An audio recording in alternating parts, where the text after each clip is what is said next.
Dungeon Masters, what would you like? Sam? Twisted Flax, please. The Twisted Flax.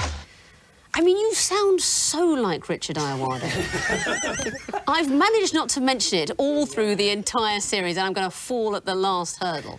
It's just amazing. Twisted Flax, you said? Yes. What do these clues have in common? Here's the first. Next, please. There was a... They're lethal things. Great. Sam? There are all lethal versions of the thing in that, well, sketch show and book.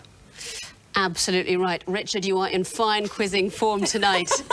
They are all deadly examples of certain media. I'll bring up all the clues. What can you tell me about them?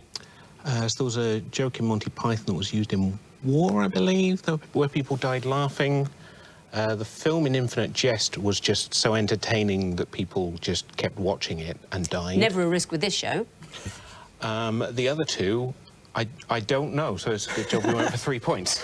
Well, Il Nome della Rosa, the name of the rose, the Umberto Eco book, references a lost Aristotle book. And it's said there is a lost Aristotle book, but in this story, a monk poisons the book so that any readers of it would die.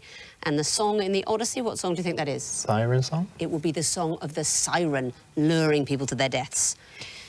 Do you know what the joke was in the Monty Python that was so funny that people laughed themselves to death? I can't remember whether did they show it? They never do reveal it exactly, but they include a German version, so translators are working on it to kill German soldiers, and that version, I'm going to take the risk. Try to control yourselves. Wenn ist das Nunstück, geht und Slotermeier. Ja, Bayerhund das oder die Flipperwald gesput.